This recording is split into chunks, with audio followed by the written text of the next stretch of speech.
বন্ধুরা, আগের ব্লগে কিন্তু তোমরা দেখেইছো যে আমরা স্নান করতে গিয়েছিলাম। তো স্নান করে আসার পথে আমরা যখন হোটেলে যাব, ঠিক হোটেলে ঢোকার গলিটার মুখেই দেখলাম এই বিরিয়ানির কার্টটা।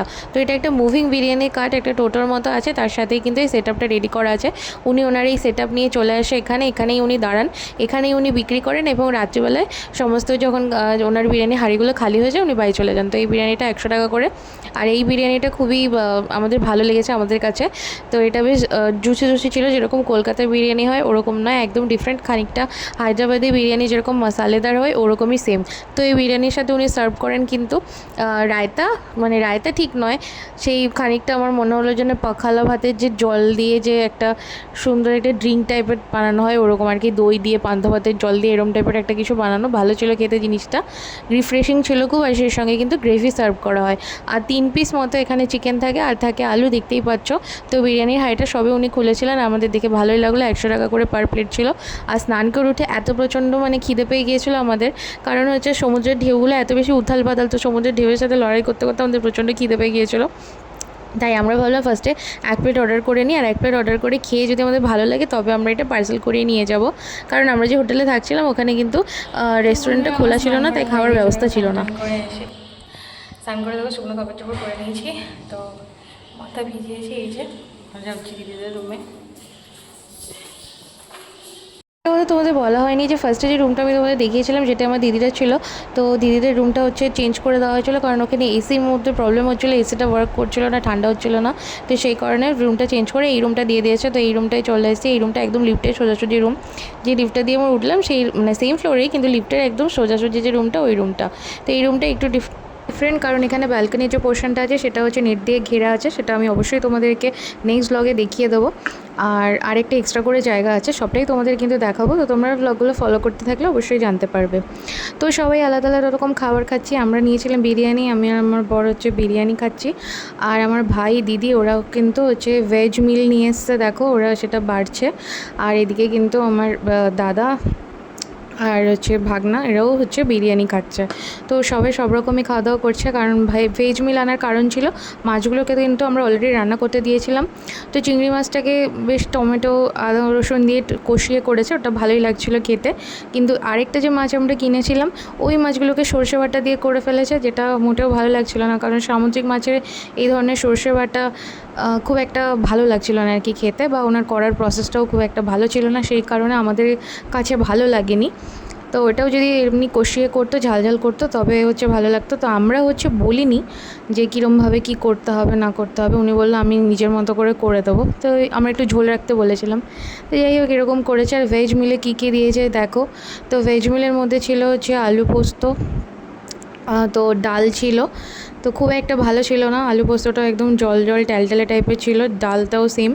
তো ওরা ঠিকমতো খেতে পারছিল না, খুবই অসুবিধা হচ্ছিল যেটা, কারণ খাবারটা ভালো টেস্ট না করলে কিন্তু দুপুরবেলা মানে খাওয়া যায় না আর কি, এই ব্যাপার। খাওয়া দাওয়া কমপ্লিট করার পর আমরা একটু রেস্ট নিইনি, জাস্ট একটুখানি বসে তারপরে একদম রেডি হয়ে বেরিয়ে পড়েছি। কারণ ভাবলাম যে শুয়ে পড়লে আর ইচ্ছা করবে না বেরোতে, কারণ জার্নি করে এসে এতটা, তারপর সবারই ঘুম হয়নি, তো শুয়ে পড়লেই ঘুমিয়ে যাব, কিন্তু টাইমটা নষ্ট করা যাবে না।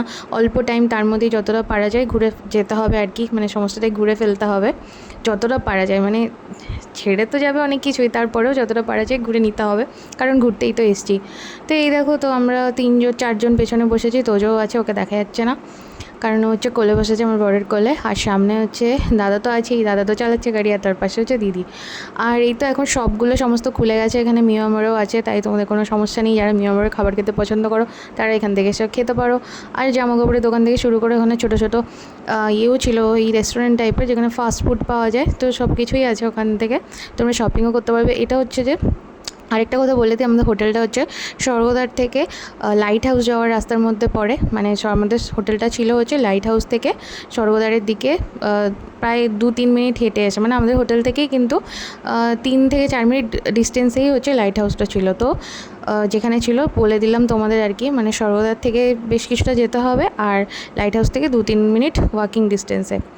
তো এই পজিশনে হচ্ছে আমরা ছিলাম, একদম স্বর্গদ্বারে খুব একটা কাছাকাছি ছিলাম না, আর খুব একটা দূরেও ছিলাম না।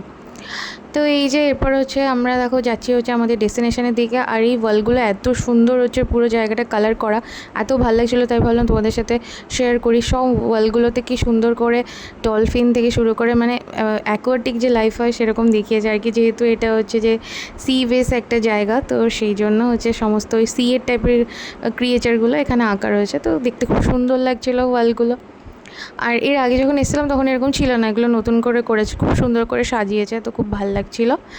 আর এই যে এখান থেকে গোল করে ঘুরে এখন আমরা হচ্ছে যে যাচ্ছি হচ্ছে আমাদের ডেস্টিনেশনের দিকে। আমরা আমাদের ডেস্টিনেশনে পৌঁছে গেছি। ঢুকেই কিন্তু গেটের কাছে আছে কার পার্কিংয়ের জন্য টোকেন সংগ্রহ করার জায়গা। তো এইখান থেকে টিকিটটা কালেক্ট করে নিয়ে তবে তুমি কারটা পার্কিং করতে পারবে, আর যাওয়ার সময় হচ্ছে টাকাটা দিয়ে দিলেই হয়ে যাবে। তো এই তো কোন জায়গাটা এসে সেটা ধীরে ধীরে অবশ্যই তোমাদের দেখাচ্ছি। তো জায়গাটা খুবই সুন্দর। আমি এর আগে এখানে আসিনি, এটা আমার ফার্স্ট টাইম আসা। তো এর আগে আমি পুরী দুবার আসলো, এই জায়গাটা আমি আসিনি, তো এটা প্রথমবারই আসছি, তো আমার কাছেও নতুন। তো চলো ধীরে সুস্থে তোমাদের সবটাই ঘুরে দেখাই। তো এদিকে আমরা কারটা পার্ক করে নেব। তো 2 হুইলার আর 4 হুইলার সবই কিন্তু পার্ক করার জায়গা আছে। তো এই যে আমরা এখানে হচ্ছে ফাঁকা জায়গা থেকে পার্কিং করে নিচ্ছি। দেখো এখানে যে পার্কিং করেছে এখানে খুব সুন্দর কতগুলো গাছ ছিল, যে গাছের মধ্যে ফলগুলো ঝুলেছিল। জানি না এগুলো কী ফল, তোমরা জেনে থাকলে অবশ্যই আমাকে কমেন্ট করে জানাতে পারো। আর এখানে ছিল অনেকগুলো বাক্স বাদামের গাছ। বাক্স বাদাম বলতে ওই সুপুরির মতো ফলটা, ভেতরে থাকে হচ্ছে বাদাম, যেগুলো হচ্ছে এরকম কি বলে ওটাকে, কাস্তে দিয়ে কেটে তারপরে হচ্ছে খেতে হয়। বাক্স বাদাম বা কাঠবাদাম, যাই হোক আমরা কাঠবাদামই বলি। তো জানি না তোমরা খেয়েছো কিনা, আমি তোমাদের ফলটা দেখাবো ওখানে কীরকম দেখতে হয়। আর এই তো এবার আমরা হচ্ছে হেঁটে হেঁটে এগিয়ে যাচ্ছি, চলো আমাদের যে অ্যাকচুয়াল ডেস্টিনেশন সেদিকে। তো এখানে পার্কিং করার জায়গাটা সুন্দর, সাফিসিয়েন্ট জায়গা আছে, তাই কোনো রকম সমস্যা হবে না পার্ক করতে। লাগছে।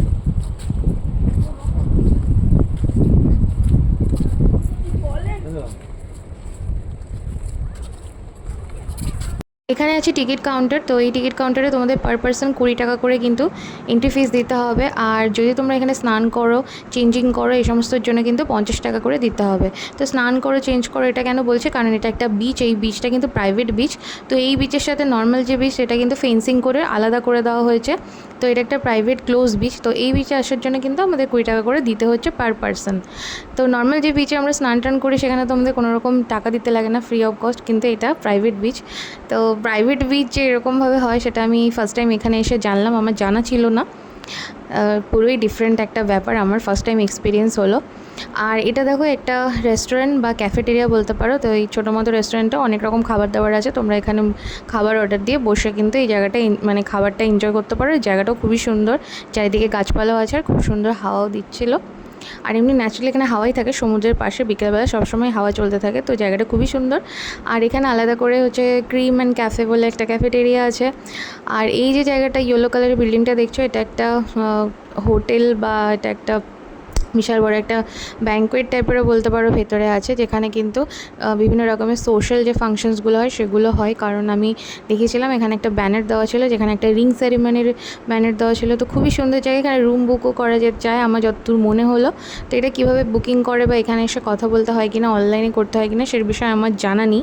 তো রুমগুলো দেখে বেশ হাইফাই মনে হচ্ছিলো, তো রেঞ্জও ভালোই হাইফাই হবে।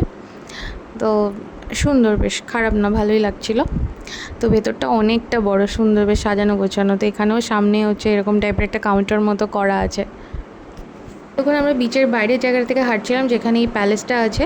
এরপর কিন্তু যে গেটটা করা আছে, এই গেটটা পেরোলেই কিন্তু আমরা বিচের এরিয়ার মধ্যে ঢুকবো।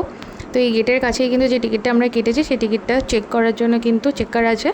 আর এখানে দেখো লেখাই আছে 20 টাকা কিন্তু 3 আওয়ার্সের জন্য, তার বেশি হলে আবার এক্সট্রা চার্জ হবে।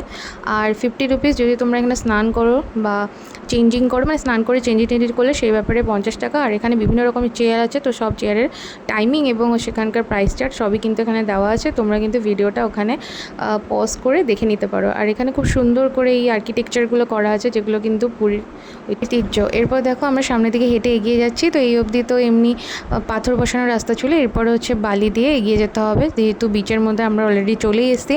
আর এখানকার বিচটা খুবই ক্লিন, যেহেতু এটা প্রাইভেট এরিয়া আর টাকা দিয়ে ঢুকছে, তো সেই জন্য এটা খুবই ক্লিন থাকে। বাকি সমস্ত বিচগুলো ক্লিন রাখা কিন্তু আমাদেরই দায়িত্ব, স্টিল আমরা কেউ ক্লিন রাখি না, প্রচুর আবর্জনা ফেলি। চারিদিকে কিন্তু লেখাই আছে, যে বিচে আমরা স্নান করি ওই বিচেও লেখাই আছে যে নোংরা না ফেলতে, তারপরেও মানুষ নোংরা ফেলে।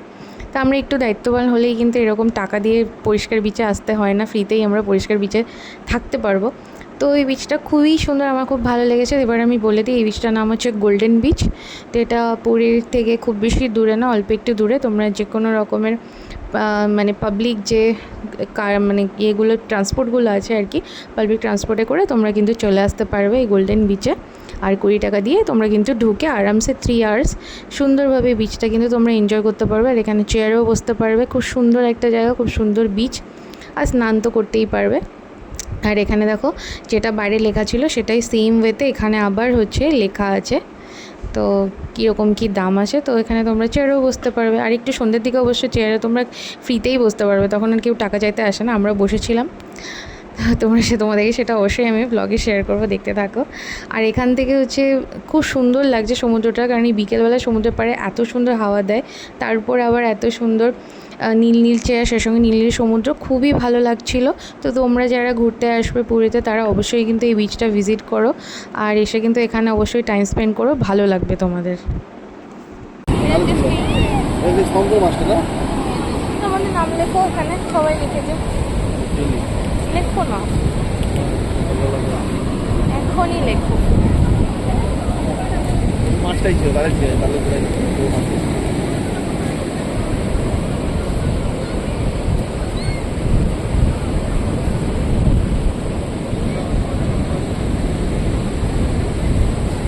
সূর্য ডুবছে না না না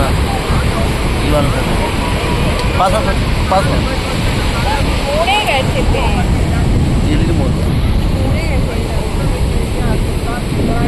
চলো চলো।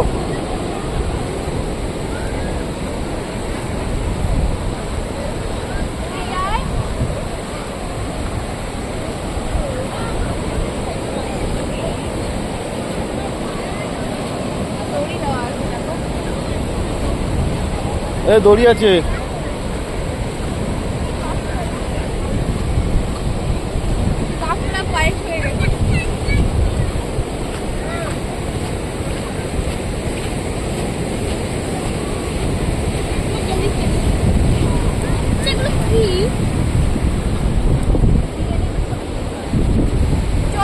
বিরাট বড় ইউটিউবার, সূর্য ডুবে যাচ্ছে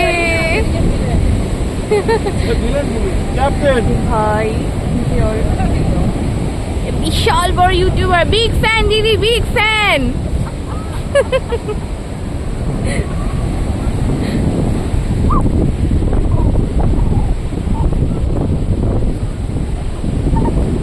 ওই দিক থেকে গুলো সুন্দর বসার, কোথায় সেই শেষ নেই সমুদ্রের কোনো।